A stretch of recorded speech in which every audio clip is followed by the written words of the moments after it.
Welcome to the session on string section. In the video on orchestration, we briefly touched upon the various instrument families that included the strings, the keys, and the flute family. In this video, we will take a deeper look at the string section. We will start with what the string section means, the role of the instruments, the various combinations of these instruments that make up the string section, the range of these instruments, how they are used in composing and orchestration, some sample illustrations, applications of these concepts in Indian film music, and finally some suggested listening. We often hear the mention that the string section in a song was great. What does that mean? The section is basically a collection of 4 instrument families: the violins, the viola, the cello, and the double bass. What is the role of these instruments? The combination of the string orchestra has evolved over time. The primary role of the violin is to play the main melody.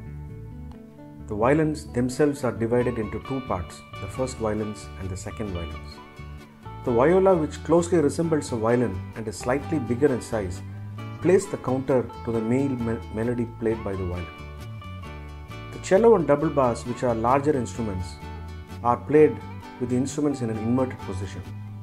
They provide the bass line to the main melody. You would have also seen various sizes of these string sections. The full symphony orchestra contains between 60 to 70 players in the string section. The chamber orchestra is relatively smaller, with around 12 to 20 players. The string quartet is the smallest, which contains 4 to 5 players. Given that these instruments are played at the same time, we need to ensure that their sounds don't overlap and they operate in different registers or pitches. The strings of the violin are tuned with the lower string on G and the top string on E. The pitches are a fifth apart. That is, the first and the second string are spaced 5 notes, and the second and third are spaced 5 notes, and so on. The strings of the viola are also tuned a fifth apart. However, the lowest string is tuned to C, 4 notes below G. The viola is written in a different clef as compared to the violin. It is called the C clef. The C note is indicated on the middle line. The cello is written on the bass clef with the notes a fifth apart. The lowest note is the C. Finally, the double bass is also written on the bass clef with the notes a fourth apart. The lowest note here is the E. Now let us see how they are used in a song. There are 2 parts from the aspect of composing and creating. The first part involves being creative within an instrument. We discussed that aspect at length when we discussed around the concept of melody shaping. We'd use techniques around repetition, sequencing, using a simple motif and building on it. The second part is what we would be discussing here.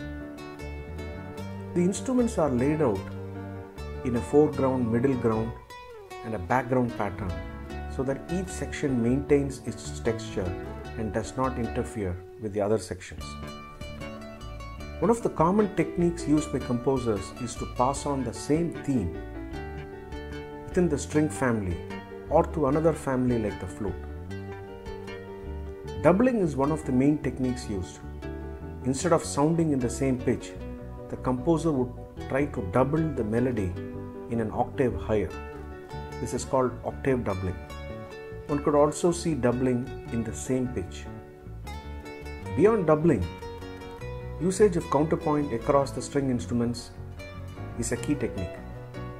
You would notice instruments moving in a different direction and also playing different notes to enable harmony. When the objective of the strings is to provide harmonic background to the song, the technique is called divising. Unlike in instruments like guitar and keyboard, where it is easy to play chords, basically 3 or more notes, it is rather difficult to play chords in a single string instrument.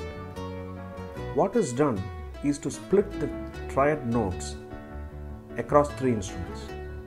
For example, a C major chord would be split with the violin playing the high G note, the viola playing the E note, and the cello the C note.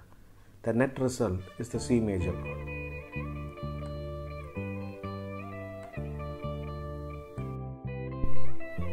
Now let us take a look at some sample illustrations. In the illustration 1, we see the melody driven between the violins and the violin and / cello providing the harmony. In illustration 2, the same melody is played by the second violin section. In illustration 3, note that the cello is playing the melody. And in illustration 4, the viola is playing the melody.